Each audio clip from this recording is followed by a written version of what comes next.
सो hey everyone, कैसे आप सब। I hope you all are good and doing very well in your life. तो दोस्तों, central university of Rajasthan Shivraj में बीएससी बीएड और यूजी के एडमिशन की डेडलाइन जा चुकी है। और लिस्ट की बात करें दोस्तों, तो बीएससी बीएड की लिस्ट आ गई है। वो पूरी पूरी बताऊंगा क्या करना है, आगे का पूरा स्टेप रहेगा यूजी का और बीएससी बीएड वालों का। पीजी का एडमिशन राउंड 1 खत्म हो चुका है, राउंड 2 राउंड 3 भी आएंगे सब्सिक्वेंट राउंड, ठीक है। जो बच्चे शिवराज नहीं पहुंचे जल्दी पहुंचे, ठीक है। नोटिस तो आ गया आपकी क्लासेस का, बाकी आपने मेल कर दिया होगा, तो क्लासेस अभी रेगुलर नहीं चल रही है, धीरे धीरे कुछ कुछ ट्राई कर रहे हैं। ओरिएंटेशन हुआ नहीं है तो कैसे चल पाएंगे, ठीक है। ओके, तो यूजी वाले देखो, बहुत बच्चे बोल रहे हैं सर एलिजिबल नॉन एलिजिबल और इन एलिजिबल की लिस्ट आ गई बीएससी 4 ईयर की। वहां वो लिस्ट नहीं है, ये बीएससी बीएड की लिस्ट आई है। तो उन बच्चों को क्या करना है, और बीएससी वाले 4 ईयर वाले वो भी सुनेंगे आपका भी क्या प्रोसेस होने वाला है। सॉरी, बीएससी 4 ईयर कोर्स है तो बीएससी बीएड 4 ईयर कोर्स, दोनों का सेम प्रोसेस होगा काउंसलिंग का। तो पूरा पूरा देख के जाइएगा वीडियो को, ठीक है। ओके, स्टार्ट करते हैं। ये साइड पे लिस्ट पड़ी हुई है, पूरा पूरा देखते हैं ये उठा के, ठीक है। ये जाते हैं, हमने लिस्ट ओपन की। सबसे पहले तो बात बता दूं, ये प्रोविजनली एलिजिबल और प्रोविजनली इन एलिजिबल क्या चीज होती है। प्रोविजनली एलिजिबल का मतलब कि आप उस कोर्स में एडमिशन लेने के लिए एलिजिबल हैं, आपके डॉक्यूमेंट्स ठीक हैं, आपने मिनिमम एलिजिबिलिटी क्राइटेरिया पूरा किया है, तो वो है। अब बहुत बच्चे बोल रहे सर वो मेल आया है, मेल नहीं आया है। यूजुअल बच्चे बोल रहे सर बायोकेमिस्ट्री से मेल आ गया, बायोटेक से मेल नहीं है। अरे भाई रुको यार, टेंशन मतलब आ जाएगा। वो भी सरकारी डिपार्टमेंट है, धीरे धीरे काम करता है, अपने अकॉर्डिंग काम करता है। हर किसी बच्चे के डॉक्यूमेंट, अब मान लो बायोकेमिस्ट्री में 100 बच्चों ने अप्लाई कर रखा है, बायोटेक में 500 बच्चों ने अप्लाई कर रखा है, तो क्या सेम टाइम पे मेल आ जाएगा? नहीं आएगा ना, अलग अलग आएगा। तो मेल जिनको नहीं आ रहे हैं वो टेंशन मत लो, पहले लिस्ट आएगी, लिस्ट आने से पहले कोई कार्रवाई नहीं होगी, ठीक है। ऐसी लिस्ट आएगी ना तब कंफर्म होगा एलिजिबल हो कि नहीं। हो सकता है लिस्ट में तुम्हारा एलिजिबल में नाम हो, मेल आया ना, तो एलिजिबल तो हो ना, फिर मेल की जरूरत ही नहीं है। बीएससी बीएड में कमेंट करके बताया बच्चे क्या मेल आया है आपको, ताकि यूजुअल को पता चले मेल आएगा कि नहीं आएगा, कब तक मेल आया है। अब इनकी लास्ट डेट 15 थी, 15 लास्ट डेट थी इनकी अप्लाई करने की, लेकिन 15/22 थी ना, 15/22 लास्ट डेट थी। और इनका एलिजिबल नॉन एलिजिबल लिस्ट 29 को आया है। तुम्हारा तो लास्ट डेट ही कल 28 है, तो तुम्हारा इतना जल्दी कैसे आ जाएगा भाई? लगेगा ना टाइम, और क्या पता एक्सटेंड करते शिवराज, कोई भरोसा नहीं है। तो देखिए अब करना क्या है इन बच्चों को। देखिए बीएससी बीएड में एक तो मैंने चीख चीख के बोला था यार, बहुत बच्चों को इस बार बायो वालों को ले ही नहीं रहे हैं, मैथमेटिक्स कंपलसरी है। पहले मेरे को लगा था बायो वालों को ले रहे हैं, पहले करवाते थे, लेकिन अब मैंने बोला मैथमेटिक्स ही करवा रहे हैं बीएससी बीएड में। तो एलिजिबल बच्चों की बात करें तो ये बच्चे एलिजिबल है, मतलब इनके डॉक्यूमेंट वेरीफाइड है कि आप एडमिशन ले सकते हैं। कंफर्म नहीं है, आपको कंसिडर किया जाएगा। कंफर्म कैसे होगा? सीईटी 30 है और टोटल बच्चे हैं 407 बच्चों ने रजिस्टर किया है टोटल। तो इसमें से भी बहुत बच्चे बोलते हैं सर हमारा एडमिशन 407 में होगा कि होगा? नहीं होगा। अरे भाई एससी एसटी की तो सीट्स भी खाली रहती है बहुत सारी, तो बिल्कुल हो सकता है। ये बच्चे और भी तो बीएससी बीएड में अप्लाई करेंगे, टॉप वाले आईआईटी खड़गपुर वगैरह वहां चले जाएंगे टॉप वाले तो, और नॉर्मल वाले बच्चे अप्लाई करेंगे यहाँ पे। एक तो आईआईटी ने बीएससी बीएड स्टार्ट कर दिया, तो अब देखो आईआईटी में आईआईटी बन के घूमेगा। अब ये तो एलिजिबल लिस्ट होगी, तो इसका अब इनको क्या करना है, इनको वेट करना है। अब इनके क्या है, पूरा का पूरा ये मेरिट लिस्ट नहीं है, पहले बता देता हूँ। एलिजिबल वाले सुनो, पहले इन एलिजिबल की बताऊंगा। ये मेरिट लिस्ट नहीं है पहली बात तो। अब ये जो बच्चे हैं इनको दोस्तों मेल आ जाएगा, डैशबोर्ड पे एक और लिस्ट आ जाएगी, या फिर मेल आ जाएगा, उस पर लिखा होगा कि आप पहले फीस पेमेंट करो, सेमेस्टर का फीस पेमेंट का ऑप्शन आएगा। फिर फीस पेमेंट करोगे, उसके बाद ही ऑफलाइन जाने का मौका मिलेगा 11 और 13 अगस्त को, ठीक है।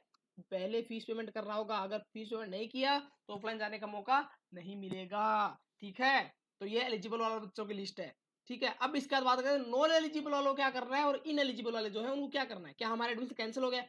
कंफर्म नहीं है कैंसिल हो गया है। जिनका कैंसिल हुआ है मैं उनका बता देता हूँ। ये जो इन एलिजिबल दिख रहा है आपको स्टार्टिंग वाले, ये कैटेगरी, भाई इनका मैथमेटिक्स नहीं है। तो ये मैथमेटिक्स अगर इन्होंने लगाया, मैथमेटिक्स स्कोर, अच्छा स्कोर ही नहीं है, इन्होंने चेक किया, देखो यूजी में पूरा मैनुअली चेक करते हैं भाई ये लोग, देखो ध्यान से, एआई के जमाने में भी मैथमेटिक्स स्कोर है, तुम तो बिल्कुल एलिजिबल नहीं हो। केमिस्ट्री नहीं है भाई, पीसीएम कंपलसरी है, पीसीबी नहीं, पीसी बी नहीं या सीएमबी कुछ भी नहीं, सिर्फ पीसीबी, फिजिक्स केमिस्ट्री मैथ्स का स्कोर कंपलसरी है। हाँ, तो इनएलिजिबल, ये सारे इनएलिजिबल है, यहाँ से लेके सारे इनएलिजिबल है। मैथमेटिक्स ठीक है, ये भी इनएलिजिबल है। केमिस्ट्री इनएलिजिबल है। Mathematics NCT note appear mathematics exam, NCT exam, ये क्या लिखा है, बार बार क्यों लिखा है एनसीटी? हाँ, ये भी इनएलिजिबल है। अच्छा, मैथमेटिक्स इन एनसीटी एग्जाम, एनसीटी फिजिक्स ये भी इनएलिजिबल है, ये भी इनएलिजिबल है। एनसीटी, ये देखो यार, ये इनएलिजिबल कौन हो रहे हैं? जो एनसीटी वाले हैं ना, वो इनएलिजिबल हो रहे हैं। एक बच्चा ये है, इसने क्या किया है, सीनियर सेकेंडरी में मैथमेटिक्स ही नहीं था, और मैथमेटिक्स में पास मार्क्स ही नहीं है, which has taken as additional subject. अरे यार, सीनियर सेकेंडरी में एक तो मैथमेटिक्स के बिना पास हो गया, और भले ही एडिशनल है तो भी कंसीडर कर लेते, लेकिन no pass marks in mathematics, लेकिन मैथमेटिक्स में पास मार्क्स ही नहीं आए आपके, तो इसलिए एलिजिबल नहीं है। ठीक है, तो ये बच्चे इनएलिजिबल है। अब इनमें से कुछ मतलब डाउट आता है कि सर हम तो हैं, हमारा स्कोर कार्ड दिख नहीं रहा आपको, है हमने लगा रखा है स्कोर कार्ड, तो आप इस मेल पे admission@sivraj.ac.in इस पे आपको मेल करना है 5 बजे तक 1 अगस्त को, मतलब आज 30 होगी तो कल 31 और 1 परसों 1 बजे तक मेल करना है आपको। ठीक है, तो इनका तो ज्यादा कुछ नहीं हो पाएगा क्योंकि आपने एग्जाम ही नहीं दिया है। नो फिजिक्स स्कोर, तो इनका कुछ बच्चे होते हैं जिनका कैटेगरी, देखो कैटेगरी वगैरह से किसी एडमिशन रोका क्या, आप सोने पुराना है ओबीसी एंड ईडब्ल्यूएस लगा रखा है, एडमिशन रुका क्या, नहीं नहीं रुका ना, तो टेंशन मतलब बीएससी 4 ईयर वाले तुम्हारा भी आ जाएगा।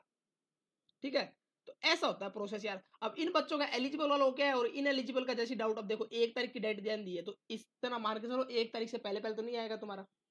अब हो सकता है कुछ को फीस पेमेंट करने का मैसेज है, तो अब क्या करना है, अब आपको 1 तारीख से पहले पहले 5 पीएम से पहले पहले मेल कर दो इन बच्चों को, अगर आपको लगता है कि सुधार हो सकता है कुछ, बट अगर आपका इनकरेक्ट लिखा हुआ है तो रिमार्क, ठीक है, वैसे अच्छी बात रिमार्क लिख देते हैं लोग, वरना बच्चे परेशान होते रहेंगे हमारे इन एलिजिबल क्यों डाला।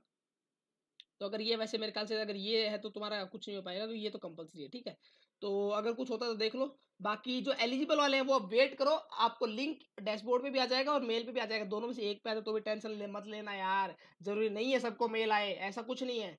डैशबोर्ड पे कहीं भी फीस पेमेंट का मैसेज आता है तो आप फीस पेमेंट करो, उसके बाद आपकी जो फीस पेमेंट होगी, अब जो एलिजिबल बच्चे हैं उनमें से कितने हैं, 407 बच्चों को बोलेंगे, 407 में हो सकता है कितना को बोले, हो सकता है 200 को बोले, 250 को बोले, 300 को बोले, हो सकता है 407 को। अब ऐसे टेंशन मत लेना सर, मेरे को 407 नंबर पर जो मेरे को फीस पेमेंट का मेल लिया है, हो सकता है उन्होंने कंसिडर नहीं किया आपको, आपको लगाओ कि यार 4-5 सीट SC ST की है तो हम ना 15 तक बुला लेते हैं, नीचे लोग छोड़ते हैं, इनको देखेंगे बाद में, क्योंकि 15 तक हमारे एडमिशन हो जाएंगे।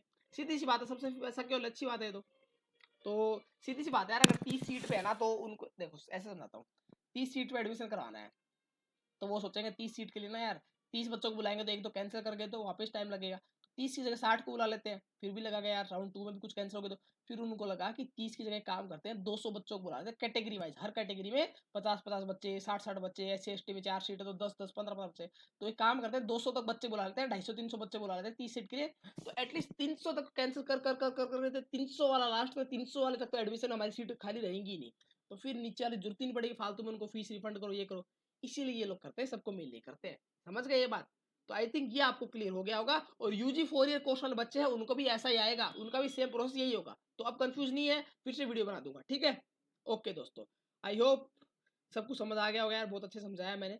बाकी मिलते हैं नेक्स्ट वीडियो में, और कोई डाउट आता तो आप हमसे बात कर सकते हैं, नीचे वीडियो के नीचे कमेंट कर देना, या फिर इंस्टाग्राम आईडी आपको दे देता हूँ मैं, यहाँ पे इंस्टाग्राम ओपन कर देता हूँ,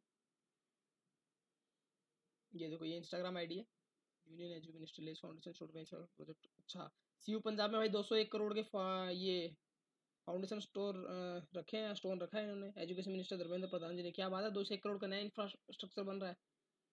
हाँ तो प्रोफाइल दिखा देता हूँ आपको,